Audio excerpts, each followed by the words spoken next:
Good evening, everyone, and thank you for joining us once again for our Women United Speaker Series. And for those who are joining us for the first time, welcome. My name is Jassy Hundle, and as a Director of Resource Development with United Way Halton in Hamilton, I'm excited to be here with all of you as we engage in an overdue conversation about diversity, unity, and equality. We'd like to start off this evening's program by inviting our panelist, Samantha Slattery, to give our land acknowledgement. Good evening, everyone. I have the honor, like most of us here, to be a guest on this land and the traditional lands and waters of the, of the Wendat peoples and the Anishinaabe and Haudenosaunee confederacies, and most recently the Mississauga of the Credit River, as well as many other Indigenous nations, some of whose names are no longer remembered. We acknowledge all who come before us and have traveled the lands and waters of this territory. By saying the names of its original keepers, we remember that this territory continues to be the subject of the Dish and One Spoon Wampum Bell Covenant, an agreement between the Haudenosaunee Confederacy and Three Fires Confederacy of the Anishinaabe to peacefully share and care for the resources around the Great Lakes. Thank you, Samantha. For those who are new to Women United, our program is an important part of United Way Halton and Hamilton and a national United Way worldwide program. Women United is a global growing force of over 70,000 women who are dedicated to creating a world of opportunity for everyone and creating lasting change to lift up their communities. We advocate for health, education, and financial stability of every person in every community. In February, Canadians celebrated Black History Month, honoring the legacy of Black Canadians past and present.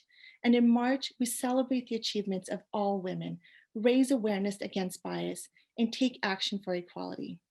And this year, we have witnessed history being made, with Kamala Harris, first woman and woman of color as vice president, shatter the glass ceiling for all women. As a South Asian woman myself and a leader of Women United, I know firsthand the importance of creating opportunity and increasing visibility. Your United Way invests $1.1 million into 12 agencies and 26 programs that support women and girls through intervention, crisis, and prevention. It is my very great pleasure to introduce this evening's moderator, our very own Women United champion and co-creator of Women United Speaker Series, Michaela Hutchinson. Michaela is a local philanthropist, social entrepreneur, and community activist who continues to share her skills, invest her resources, and raise her voice on issues surrounding diversity, unity, and equality. Michaela wears many hats, from co-director of 100 Women Who Care Oakville, CEO activator, Oakville Film Festival ambassador, and so much more. Welcome, Michaela. And joining Michaela for this very important conversation are our three extinguished guest speakers. First, we have Samantha Slattery. Samantha has been working in the music industry throughout North America and the UK for almost 2 decades, building a career in live music, working for promoters and festivals. Samantha's work includes major local events such as the Luminato Festival and the Invictus Games, where she produced and programmed the culture events at Nathan Phillips Square. And most recent, Samantha is the founder of Women in Music Canada, Canada's largest not-for-profit music industry organization. Welcome, Samantha. Next, we have Patricia Scarlett, the founder and chief academic officer of Media Business Institute. And as an industry leader, Patricia's tremendous depth and breadth of insight and experience in television, film, and digital media has led her to much success in the international television industry. Patricia's early experience in the industry began at TV Ontario and has highly been recognized for many projects, including her representation of Atnar Juwa, the fast runner, winner of the Cameron d'Or at the 2001 Cannes International Film Festival. Welcome, Patricia. And also joining us this evening, we have the very talented Denisha Pendergast, director, writer, and actress. Denisha's first major attempt at screenwriting was shot and produced into a pilot for a television series entitled Savannah, now Black Bodies, one of a 2-part social impact film series in which Denisha plays lead female. Black Bodies has been named as one of Canada's top 10 films for 2020. The film has won the inaugural Changemakers Award for its ability to incite conversations about the kinds of injustices marginalized people face. Most recent, Black Bodies had its US premiere at Sundance, where Denisha was also noted as one of Sundance 2021 Actress to Watch. Welcome, Denisha. And thank you, everyone, for joining us this evening. I'll pass it over to you, Michaela. Oh, you're muted. Thank you, Jazzy. It's a pleasure co-creating this series with you. Last night at the Golden Globes, Chloe Zoe became the second woman. Barbara Streisand won Yentl in '84 to win a Golden Globe for Best Director. Karen Bigelow, director and writer, once said, "If there's specific resistance to women making movies, I just chose to ignore that as an obstacle for two reasons. I can't change my gender, and I refuse to stop making movies." This evening, we have the honor of chatting with three dynamic women leading change in the music and film industry. Looking through their lenses tonight, we will hear a few facts and figures, gain insight, and bear witness to personal testimony to common barriers our guests continue to face along their creative and entrepreneurial paths. And like Karen Bigelow, they will not stop doing what they love because of a few speed bumps. Welcome, Sam.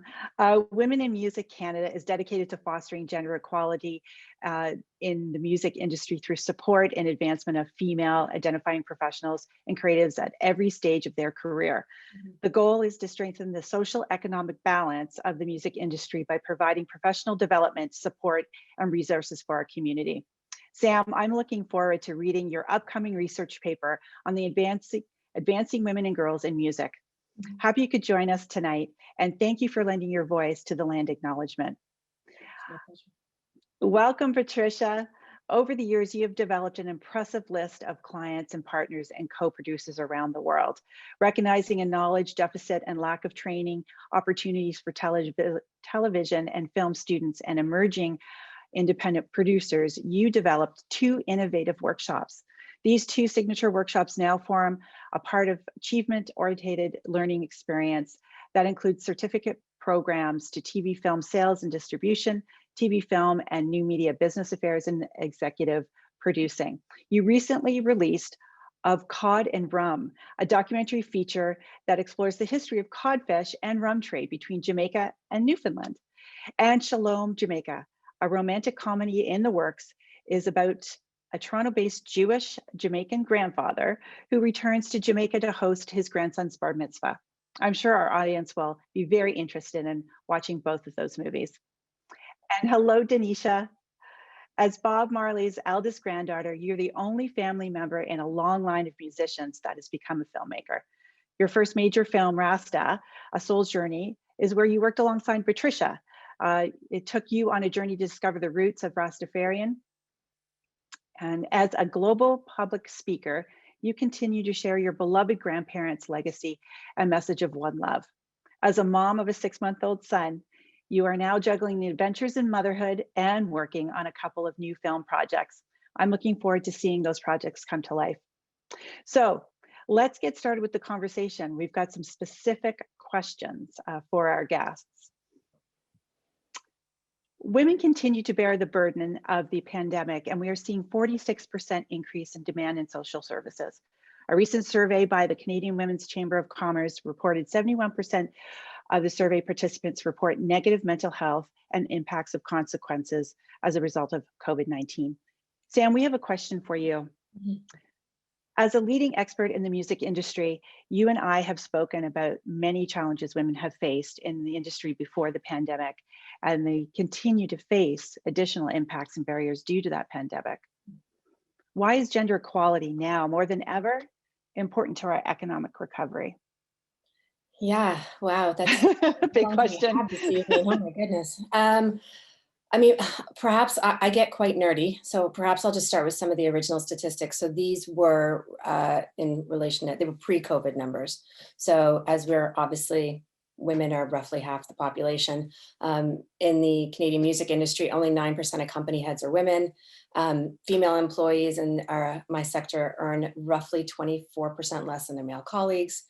And we also receive only about 10% of the government funds.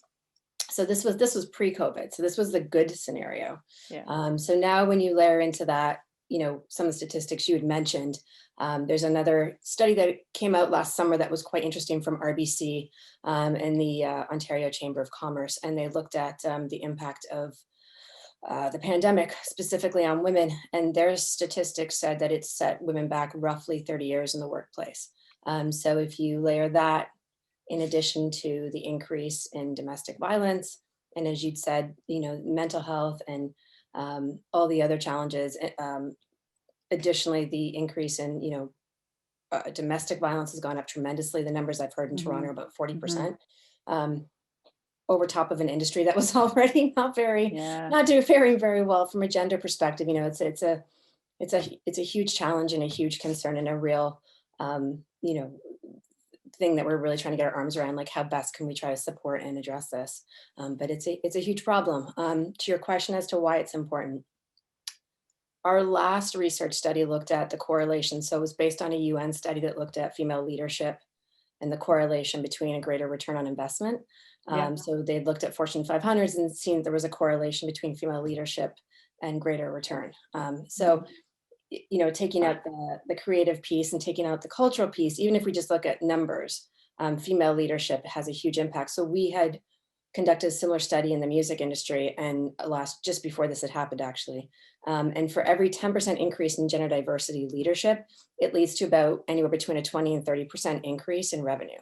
So if that doesn't compel us enough, as our industry was so terribly hit, really we should be looking at women to almost lead us out of this, as it were. Good point. Yeah. Thanks, Sam. Over the years, we have made significant contributions to Canada's screen-based media industry and have been recognized for excellence in creativity, innovation, and leadership.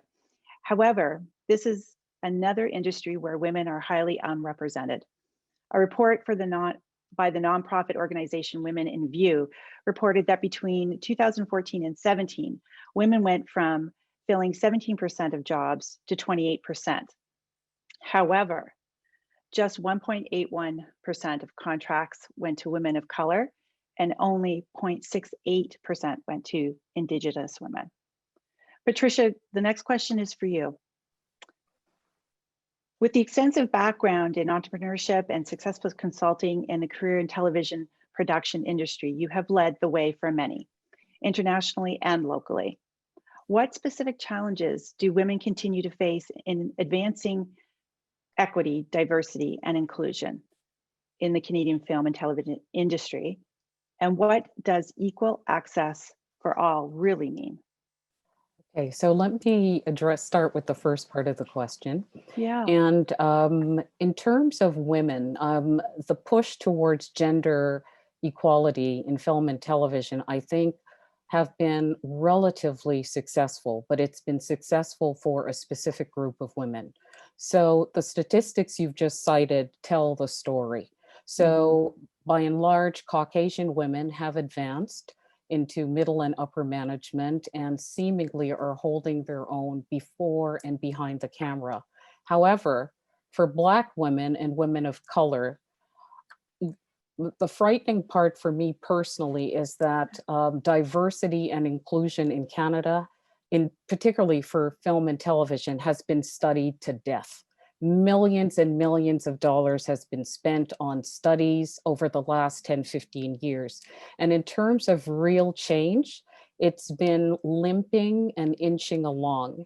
And it's tragic to me that it's taken George Floyd's death and the Black Lives Matter and so on for people to start looking and taking things seriously. Personally, I feel part of the challenge for Black women and women of color is that we're not seen and we're not heard. So I will use a very concrete example. I've been going to the film and television markets in Cannes for the last 20 odd years. And Telefilm Canada has a huge umbrella stand. And I think I've been the only Black-owned company in all the years that I've been going that have had a space in that stand. At one point, my girlfriend Shirley Chichu and I talked about the situation, and we decided, let's try and do something. So we raised some money, and we brought, this would have been about 12 years ago, we brought a group of Indigenous filmmakers, 5 specifically, to Cannes. I haven't seen another group or an individual Indigenous filmmaker from Canada since that time. And yet in that span of time, we've had all this discussion, we've had the statistics, we've had the studies that continue to be done, but the change has been slow.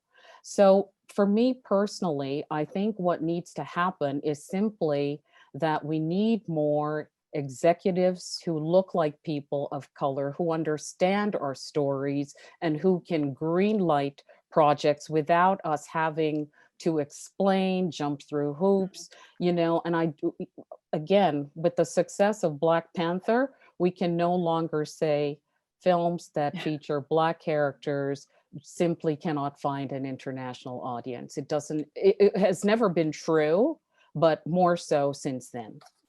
Right. Yeah. So on the whole, I think we just need simply to be given the opportunity to be able to make our mistakes, learn from those mistakes, and move on and keep progressing through the ranks. We have the information, we have the facts. Let's take that money and invest it and get you there, and get everyone at the table, and let's let the stories be told. Yeah.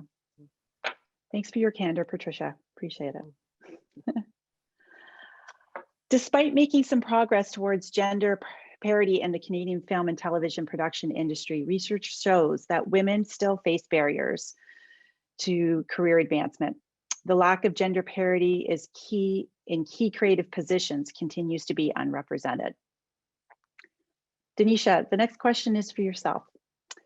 You are no stranger to lending your voice and taking action when it comes to diversity, unity, and equality. There's a lot of buzz around the wants and the needs for the industry to be more diverse. In your experience as a Canadian filmmaker, what are the barriers you have experienced in getting your stories told?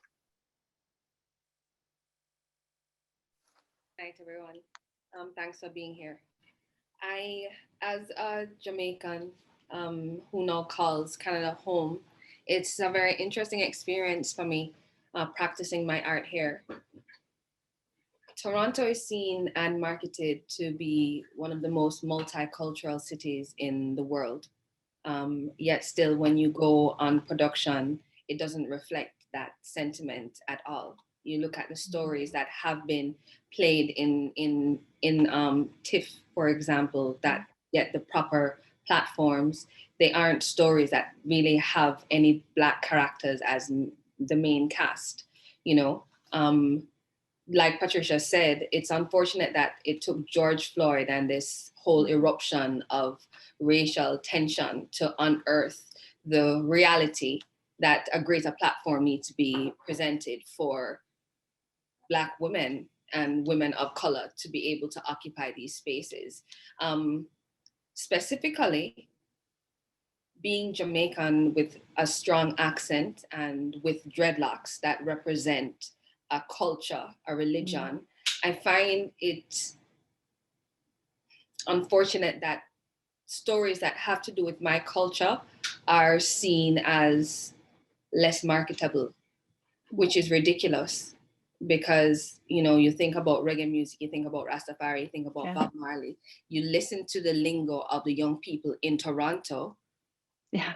It is so infused with Jamaican essences, you know? So I would hope that this explosion of conversations around race will soon sift out where we can now identify that even the term Black is no longer very useful. There are so many different kinds of Black people and Black stories that need to be told and that deserve the space and the time without us having to explain too much. You know, we talk about diversity. then let's really dig into the root of what that really means in a multicultural setting. Thank you, Denisha. And you know, they're all human stories that we need to share, and hopefully we are moving in the right direction, getting them out there. The next question is for you, Denisha. We'll just continue on. You and I chatted about the importance of mentorship. What does mentorship mean to you? And what advice would you have for females professionals looking for a mentor? I think I know that mentorship is key to the development of one's confidence, of one's creative ability, one's ability to think critically, and also the knowledge of how to navigate certain spaces. You know, coming from Jamaica and coming into the Canadian framework, there are many things that I took for granted or that I overlooked or that I just didn't know to be prepared to look for. And Patricia has been my mentor for the past decade plus, which has been amazing to have a Black woman mentor me and, you know, be so close to who I would like to be as a filmmaker in the future. Someone who is knowledgeable and who is able to very easily tell with expertise and with humility how it is to step through the ranks in this industry. Myself, I also do quite a bit of mentoring in Jamaica. I have been mentoring one young man for the past 10 years who was able to form his own youth organization, graduate university, and is now traveling, well, not traveling because of the pandemic, but has moved from a place of living in the ghetto, not having running water, having a few pieces of clothing, to be able to now navigate international travel. And it is through mentorship, through creating the opportunities for other ones to be able to understand how to do it better. It's unfortunate that we very often expect people to just know, and then people don't want to ask questions because we don't want to seem stupid, you know? We have to move out of that space, and having mentors allows us to do just that. So to other professionals in the field, I would advise you to look for mentors, and mentors don't have to be older than you. They can be your age. They can also be even younger than you, with a certain level of experience. In addition to that, you should also prepare yourself to give service as a mentor as well. You know, we have to open doors and we have to build the table before we can expect to sit at it. Right. Thanks, Denisha.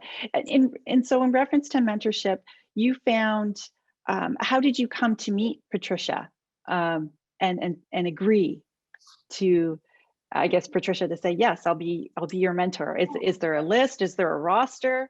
How do you find each other?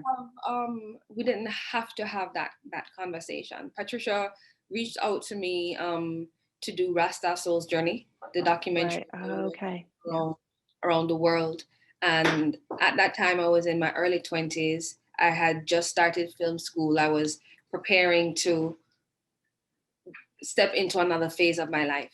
And divinity would have it that Patricia was a part of that next phase of my life and has been a very important part of that next phase. I think there are a few different ways that you can get a mentor. You can approach someone, have a serious conversation, or you can do a project together to also see how it is that you work together and build a relationship from there, or be present enough to know when someone is in your life that can occupy that space, and be humble enough to take the learning in, you know. And I've been fortunate to have such an amazing woman and Jamaican to be able to help me to navigate these crazy waters as a human, as a creative, you know, as a new mom. Yeah. Yeah. And Patricia, as a mentor, and put that back to you, do you just have one mentee? Is there a group of people or women that you walk with and part of their journey? There's a group, but they're not all women. I have a couple, I have about Okay. 3 young men Yeah. and 3 young women, so it's equally balanced. Yeah. And I've had the good fortune. A lot of people who are in film and television never get the experience of a major international market. So I started a program called To Market, where I take new and emerging content creators to Cannes for that experience. So Mm. Denisha came with me 1 year, and we found sponsors to underwrite their costs. So we took Denisha, Wade Hudson, who is a phenomenal photographer, Ashley Hutchinson, who's also a photographer. So I can't even remember how I met all of them, but I've recognized their talent, and I know how challenging the industry can be. And I find Mhm. a lot of people are very close to the vest with information, their time, etc. And I feel there's enough for everybody. Yeah. Yeah. So, if you come at it that way, it's nothing for me to help them in whatever way that I can. And so, yeah. No, and thank you for that. I mean, one of the things I always say is that, you know, don't worry about the competition. Let's champion each other, and like you said, there's enough there. And I just wanted to bring Sam sort of into that piece of mentorship before I ask you the next specific question for yourself, Sam. Um, in the music side of things, how important is mentorship there? I mean, it's huge. If you would indulge me, I'd actually just like to sort of pick up on something that Patricia was saying. It's Hmm. the investment piece that I think is really key in Okay. Canada, especially because both our industries, or all the creative industries, are quite significantly supported with grants. And, to Patricia's point, the lack of diversity in how those grants are handed out is incredibly problematic. And particularly with different communities, they don't, they're not given the right access to it. So, for example, the Indigenous community, a lot of them don't operate with the same structures and the framework that certain other corporate parts of our industry do. So you're asking folks to kind of meld into this framework that is very rigid and really challenging. And a lot of people, like, I didn't even know, I spent a lot of my career in the US, even when I came back, that these grants even existed. So it's very much like a strange network of word of mouth. And I think it's really key that what Patricia's doing and making sure that we all support each other through mentorship, through knowledge. Hmm. But I do think that's really key, that we look at how the investments are made and also what's being exported. So again, in the music industry right now, the vast majority of the really successful Canadian artists are Drake and The Weeknd. And so, like, why is that not being supported better? Why are those particular, like, different, it's always the same. Anyhow, sorry, I can go on about that part. Nope. I think if you talk about the economics, that'll certainly have a big impact on things changing and supporting the right projects and in the right way. Sorry, so I digress. I just wanted to touch on that because it's something that's common to a lot of the creative industries, I find. Sorry, so to your question, yes, mentorship, obviously, I think in any industry, but particularly in the creative industries, is monumental. I think it is an interesting system. I think Canada thinks it's very woke and it looks woke on paper, but it is not woke. Again, even if we look at our numbers compared to our friends in the UK and in the US, our statistics are worse in Canada. So we like to wave this flag that we're very, multicultural, and that's great. But when you actually sort of scratch below the surface, the opportunities aren't the same. And I think, whether it's a gender conversation or it's a cultural conversation, it's really important that we really stop, like, doing the research to Patricia's point, Yeah. and go, we know what we have to do. And that is fund things better and with more equality. And I think that'd make a huge difference. And I think mentorship helps teach that, right? So if you can understand how to access, investment and opportunity, then that's huge. That's going to make a huge difference to all of us. So we've got the information. Now we need to make the investment and execute it. Yeah. let's take you to the next question, Sam. Thanks to those that have submitted questions prior to the event. And we have an audience member, Colin.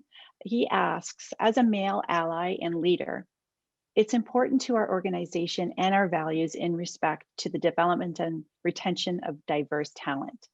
What are some key approaches organizations can do to advance women in the workforce? There's a number of things. So again, it'd be great if the economics could be a bit more equitable. Pay equity is an easy place to start. I think most industries, particularly creative ones, are still, significant gaps in pay disparity. And with that also opportunity, as I mentioned, there's very few leaders, particularly with any diversity, to Patricia's point. And I think that that's huge. We need to be creating leaders. And another thing that's kind of fascinating as an aside is when you have female leaders, your incidents of harassment go down, your diversity goes up. It's a win, just not just the economics, but everything is a win. So Right. I can't overstate that enough. Encourage, women's opinions and input and opinions in meetings, like, solicit that if you're not finding that women are being forthcoming. I think one of the big ones for me is the men and the individuals who stand by what they say when people aren't looking or listening. So if you're with another man or you're with another person and they're not sort of representing what you think is appropriate, it's really important. And sometimes it's almost more important for men to correct men in some of what they're saying and doing. So be a great ally behind closed doors. That's huge for me. If you see harassment, step in, advocate for female colleagues. I mean, there's so many things that our allies can do, and it makes a huge difference. A lot of my mentors have actually been men, and it's significant. It's important that is, we're not just preaching to the choir. We're not just talking Yeah. to women about these things. We need everyone to be mindful of why this is important. Yeah, thanks, Sam. And thanks to the participants that are on with us tonight and our allies. Again, this isn't just a show, like Sam was saying, preaching to the choir, women to women, that we do have a real mix of people joining us tonight. So thank you for investing the time to do that with us. I want to take you into the next question, Patricia. We have a question from Sarah. Sarah writes, last year before the pandemic, I made the shift from being a woman in business to a woman who owns a business. Aside from the pandemic challenges, what advice do you have for female entrepreneurs out there? Well, the primary thing is you just have to kind of find grit, to stay the course. Because oftentimes they're just challenges, once you are self-employed, there will always be something that comes to, give you a headache. And it's how you are going to respond to it that makes the difference. And oftentimes people give up much too soon. You've got to learn how to zig and zag. If something's not working, what else can I do? Sometimes it's as simple as getting somebody else to come in and work with you part-time, because when you're so close to the business, you see it every day, you live it every day. There are things that you just cannot see because you're too close to it. So to get a fresh set of eyes on what you're doing, I think is advisable, and it just gives you another perspective. The other thing is self-care. I think, I don't want to be Wonder Woman. I want to retire my cape.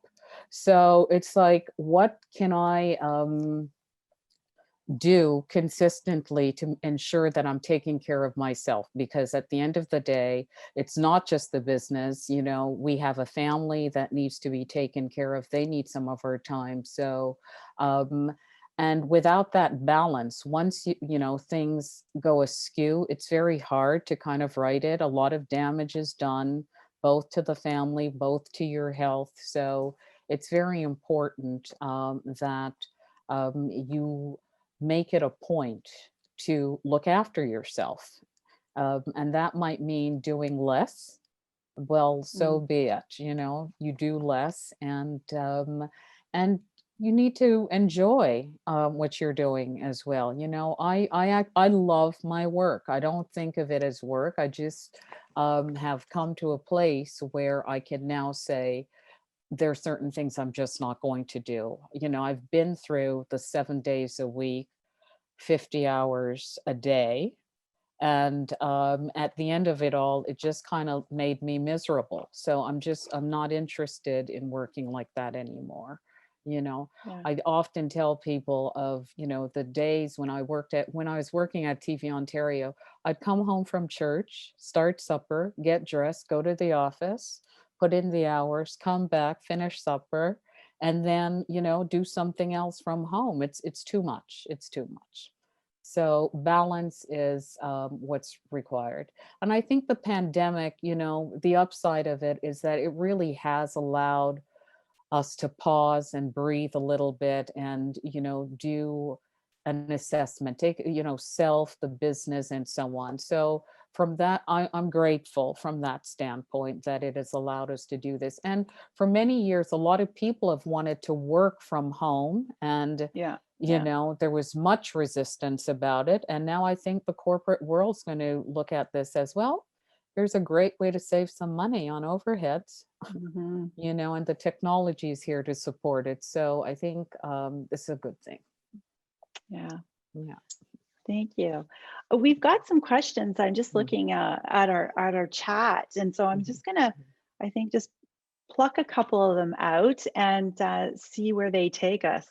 Denisha, there's one here. It says, I have a friend who dreams of being a screenwriter. As a young female trying to break into the business, what can she do to get more experience and get more connected in the industry?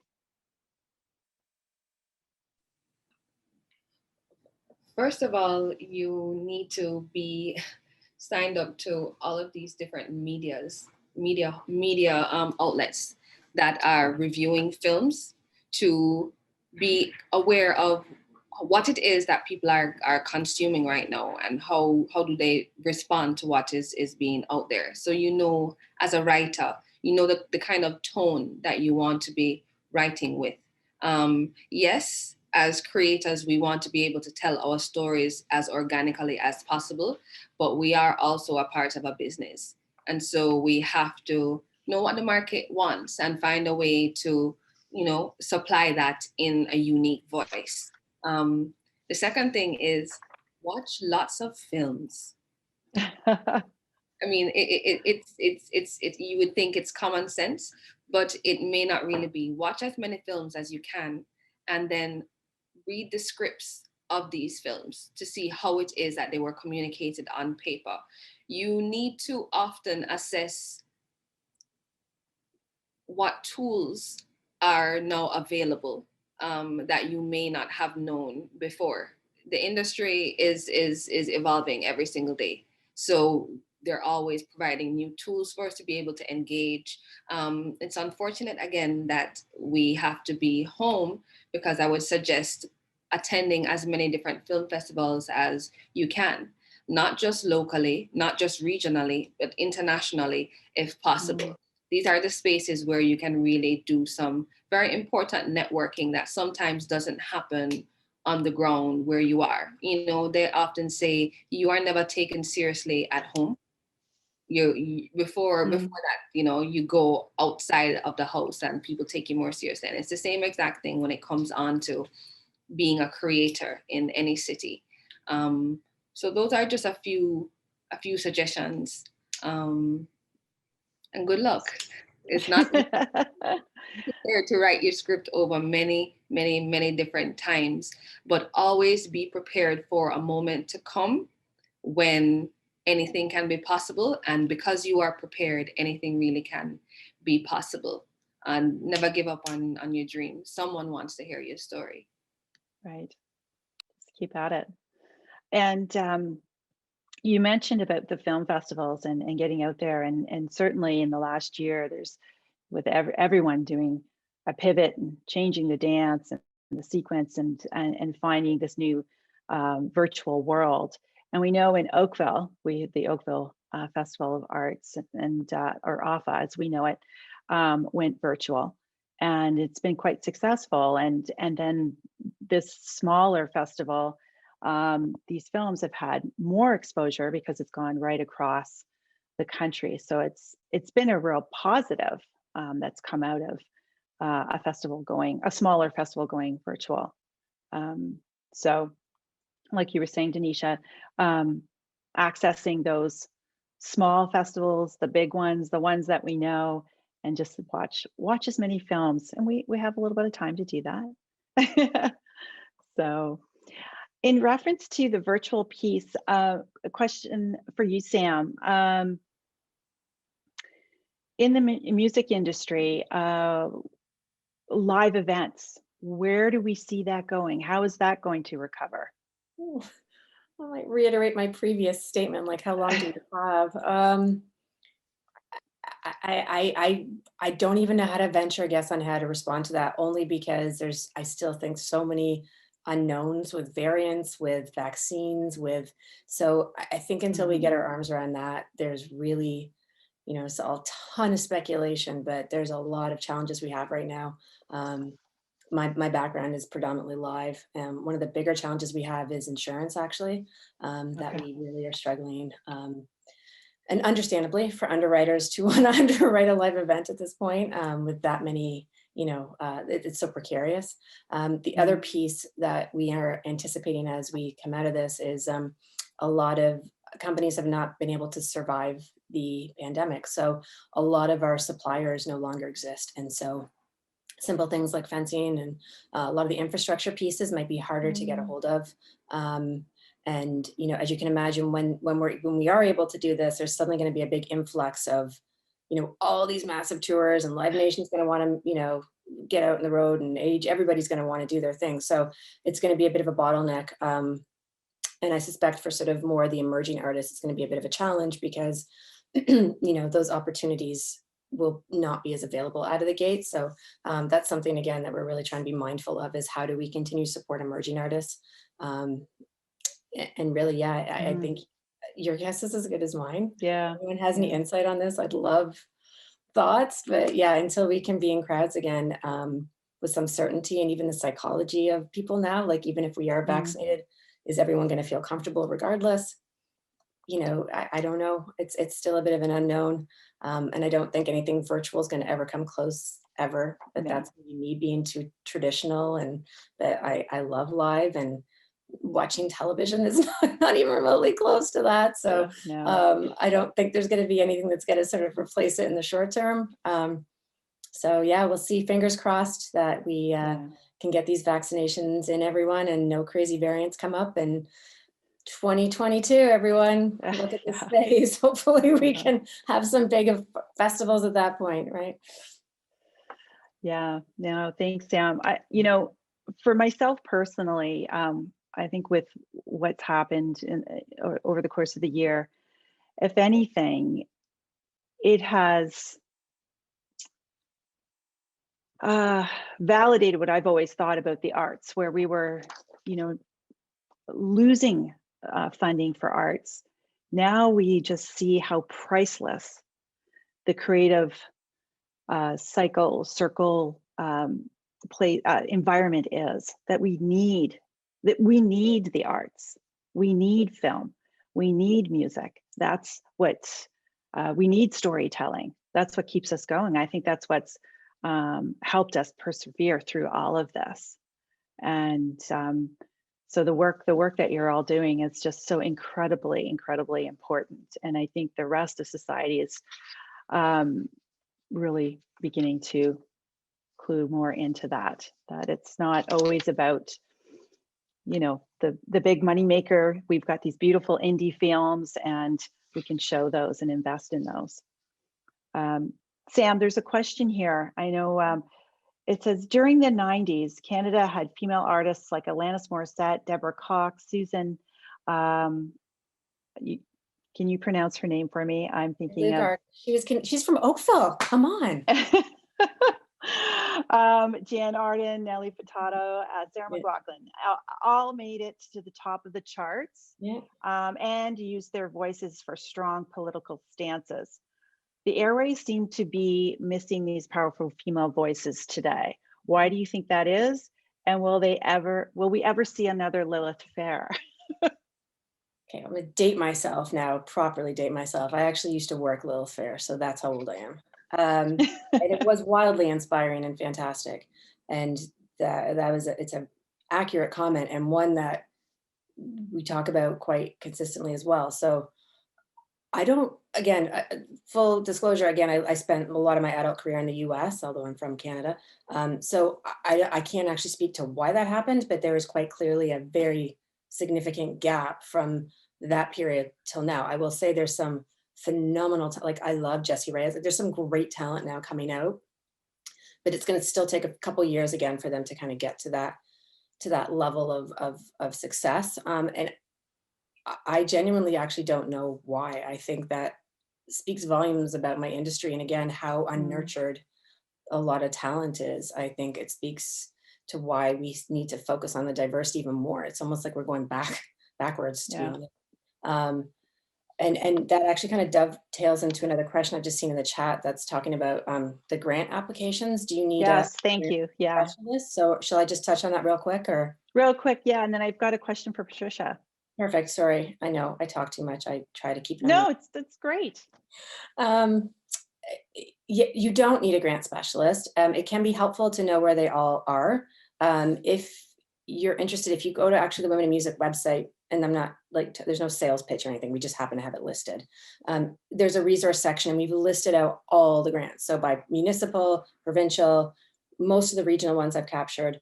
And so you can go through yourself and see. And yes, it is a lot, right? There's a lot to wade through, but you don't need a specialist. That is my short answer. I don't think you do. Do they help? Absolutely. There's some great grant writers out there as well. So it depends on your strength.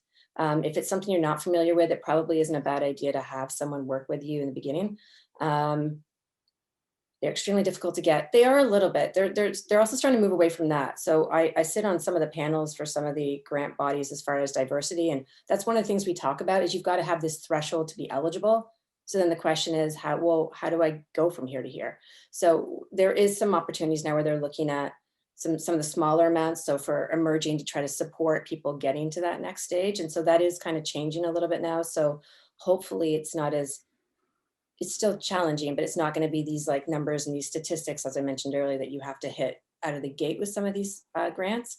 And so hopefully, they start to move away from that, and they're starting to. So, but they are challenging, as you can imagine. There's a lot of applications and a lot of folks looking for it. We are fortunate in Canada, I will say, that we have this system. Most countries don't. So from that perspective, it's good that we can access this, but yeah, not always easy to get your hands on those grants. And people can reach out to you, Sam, through the website too, with any other specific questions that they might have. If not just performers themselves, but anyone that's looking as a woman to work in the industry itself. I'll put my email now in the chat as well, just so people can have it. Thank you. Patricia, I have another question for you. Sure. Yes, just an open question here.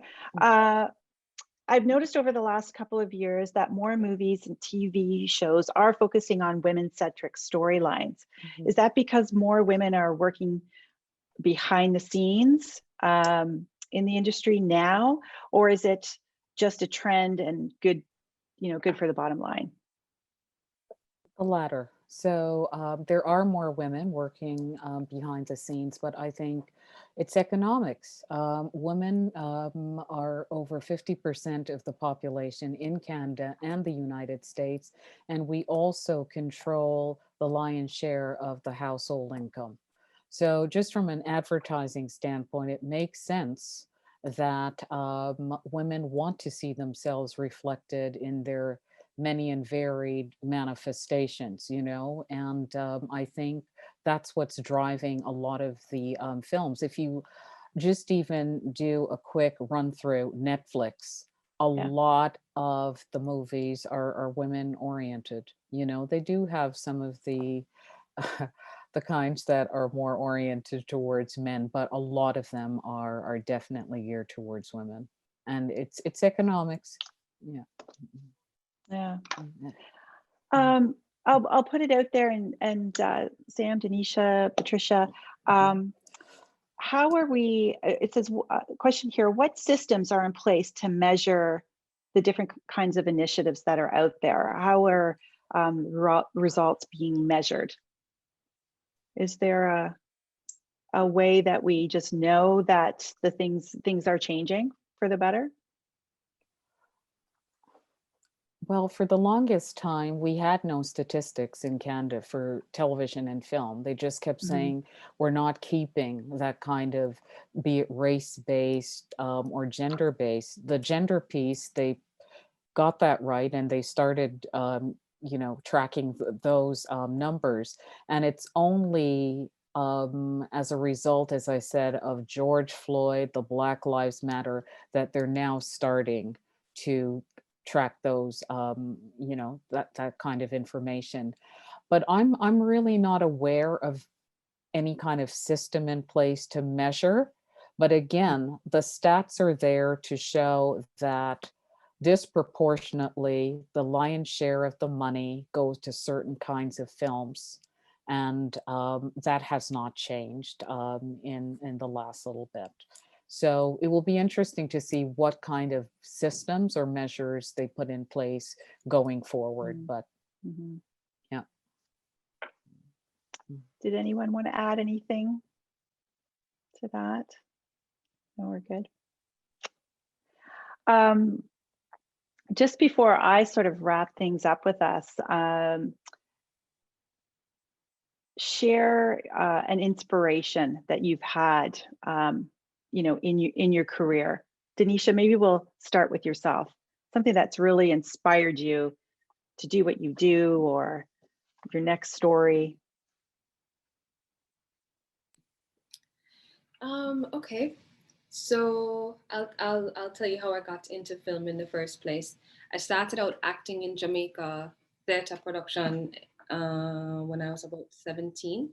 I went to theater school at Howard University, studying acting for about 2.5 years. And then I went to South Africa with my grandma on a mission called Africa Unite, where she, in trying to make the dreams of my grandfather live, because he passed away when he was 36 and my grandma was 35. And I often think about that because I'm 36 right now. I'm the age that my grandfather was when he passed away. And it's crazy that Wow, yeah. there was so much more life for him to live, So growing up and watching my grandma bring his visions to reality has been an honor. And we talk about mentorship and knowing when to identify it. My grandma is also a mentor of mine. Everything, her style, her fashion, her sense of smell, her all of it. Not to segue too much. During that trip, this is in South Africa 2007, and she was having a series of youth symposiums in Soweto at the University of Soweto. And this was the first time that I was speaking publicly. I was very nervous, anxious. And after I finished speaking, I was presenting on the importance of the role of the girl child, of the woman, basically. And after I finished speaking, two young women came up to me and they said, "Wow, sister, you speak so beautifully, so powerful. We are here in South Africa. We are building our homes. We are writing curriculum. We are designing clothes. We are helping to fight for different policies. But we want to be a part of your movement. What are you doing?" And at that time, I was acting. I was an acting major, but I was totally miserable in the classroom because the classroom didn't have the space. Well, the curriculum didn't have the space for me to be on stage as much as I wanted to. And I realized in that moment that I needed to shift my physical and my dreams in order to manifest what was necessary. So those two young women in South Africa, in at the heart of where the uprisings happened that liberated a lot of Black people, I found inspiration to become a filmmaker and to step from in front of the camera to behind the camera, where we have the opportunity to control our stories in a greater way. Wow. And I know that was Well, I'm looking forward to your work and following or standing beside you and watching how you grow and develop into this beautiful filmmaker. So yeah, thank you for that. Sam and Patricia, really quickly, someone that inspired you in the work that you're doing today. Sam, do you want to, someone come to mind? I think, Patricia, you're muted. I wasn't sure if you were speaking. An actual individual, I mean, I have a brief story that's very similar. I speak at universities and schools as well. Sure, yeah. And had referenced the fact that I have children and worked in live music, and had actually left the room for a moment when it was finished and came back.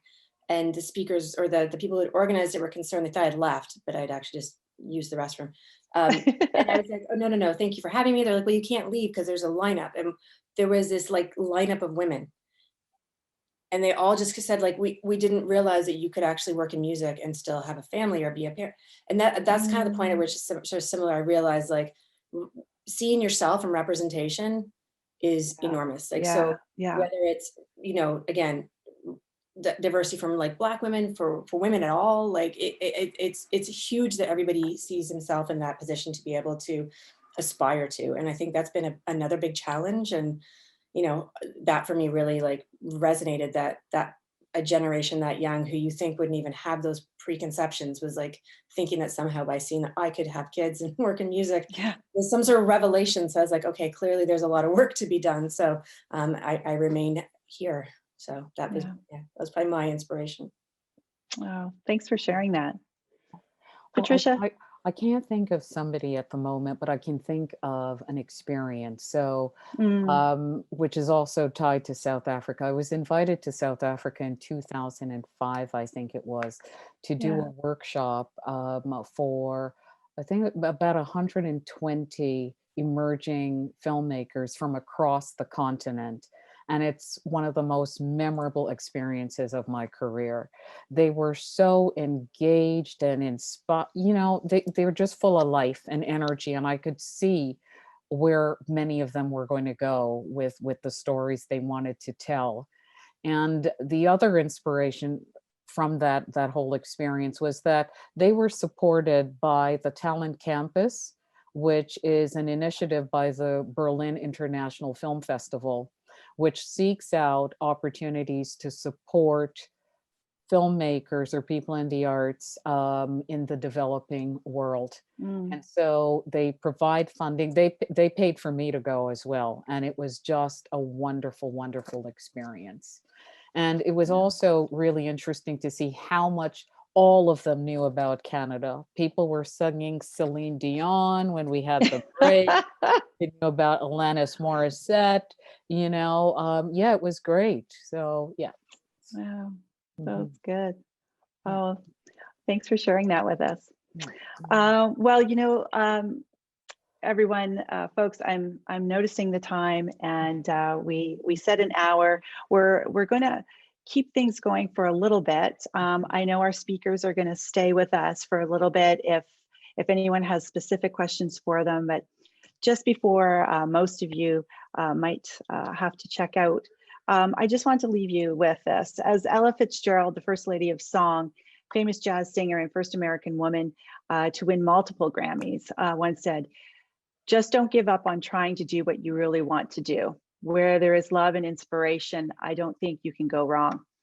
Sam, Patricia, Denisha, such a privilege to have you join us tonight. Thank you for saying yes to me, to this conversation, and volunteering your time and continuing to do what you love to do. And as Jane Fonda said last night at the Golden Awards, it's about inclusiveness. So we all can be leaders when it comes to that. So wherever you are in your community, be a leader and invite everyone to the table. So thank you. And I'm going to invite Jazzy back to wrap us all up. Thank you, Michaela, Samantha, Patricia, and Denisha. Wow, just amazing, so inspiring. Thank you for sharing your experiences and guidance as we all continue to work together collectively to create that inclusive world. And so I know we didn't get to all the questions. And so like Michaela was sharing, we will be extending this segment for additional 15 minutes. But before we move into our Q&A, I just wanted to take a moment to reflect, to consider our strides and advances, to continue our shared calling for change. Yet we continue to face constant challenges with the global pandemic. While the pandemic is a trying time for everyone, and we've heard a lot about that today from our speakers, there is an undeniable gender imbalance as a majority of essential frontline workers are women, and women are also shouldering much of the burden at home, along with increased economic stress, mental illness, and greater risks of violence. Together, we can build awareness on issues facing local women and their families, and working together to end the stigma around barriers that women face daily. Women United is an important part of United Way Halton and Hamilton, and we need your help and your generosity to ensure we continue to support women and girls in our communities. And so on the theme of arts, starting today, thanks to our Women United chairs, Margaret Grice and Jennifer Cook, along with our amazing Women United subcommittee members, we will be auctioning off a number of unique art pieces to help raise funds for those most in need. So this amazing and unique collection of art has been generously donated by local artists in our communities. These artists are passionate about community and making a difference. So not only does this auction give you a chance to bid on a variety of exciting art with 100% of proceeds going back to United Way, it also gives you an opportunity to create meaningful change for those who need it most. Your support is greatly appreciated, and we've added the link into our chat box, so please check it out. And building on that same theme of art, thanks to Michaela's continued support, we have collaborated with the Oakville Film Festival to bring you an online International Women's Day film series celebrating women's stories, achievements, and increasing visibility in film in the arts world. So please check that out. We're also going to add that link into the chat box. If you'd like to learn more about Women United, please visit our website at uwhh.ca. And for those of you who cannot stay for that extended Q&A, on behalf of United Way, Halton and Hamilton, and Women United, I thank you for your time, your support, commitment to gender equality. Thank you for joining us, and we wish you a happy International Women's Day and month. Yeah. So just moving along and moving into our Q&A with our panelists, we welcome all of you to share your comments and share questions right into our chat box. And so I'm going to kick it off. Just checking the chat box to see if we have any questions. Jesse, I just wanted to add, with the film festival, there's also 4 up and new musicians, female musicians, that will be opening up each film as well. So that's very exciting.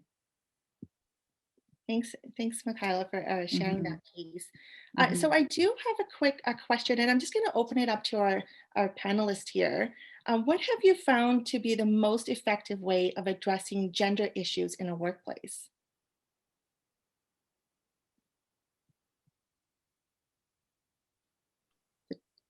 Samantha? Create your own workplace.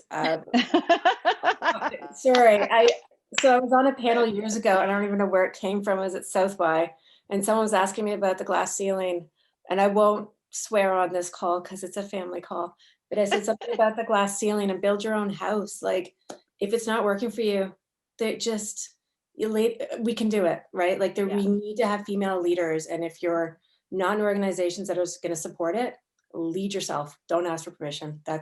I know that sounds really bold, but women are fantastic entrepreneurs. Love it. You're brilliant multitaskers. If you can be a parent and work and have a house, you can do anything. So go start a company. That's my parting thought. Oh, that's great advice. Thank you, Samantha. So just building on that question, there was another question that we had. Are there any resources missing or unavailable to women in the industry at this moment? Money. I think being a new mom, Mm. I would definitely have to say also trying to be a creator. It's been a very interesting experience, and I wonder what it will be like for new moms who are trying to enter the film industry and trying to navigate when things get back to normal. Are we able to carry our babies on set? Do we even want to anymore? You know, as a breastfeeding mom right now, like can that even happen? You know, I have a human life that I need to take care of, but I also have a film I need to direct. You know, do I have to choose? So that's something that I hope that the film industry is definitely thinking of or will soon begin to think of. Denisha, just on that point that you just shared, and there was another question that we had. So, in your opinion, what would you say discourages women from entering the industry? I think if you're not very often when we think of the film industry, we only think of writers and directors and producers. We don't think about the other technical skills. And very often women who find themselves with these technical skills, whether it be in lighting, it being sound, it being using the camera, or it being in editing, very often how much competition we have to face to get those jobs, it is very discouraging because technical work is for men, and the industry still hasn't evolved to a point where we recognize that women are equally as talented, if not more talented and insightful as filmmakers. But let's not get too political about it. We're just gonna, you know, keep it level. Yeah. That's great. Thank you, Denisha. So I'm just checking the chat box. Again, to our audience members, please feel free to add questions as well. So I'll just take a minute just to see if anything else is kind of popping in to our chat box.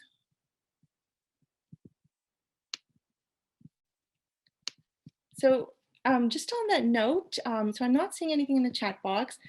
So I just want to take a moment just again to thank all of you, to our panelists for being here, and from Michaela, Samantha, Patricia, and Denisha.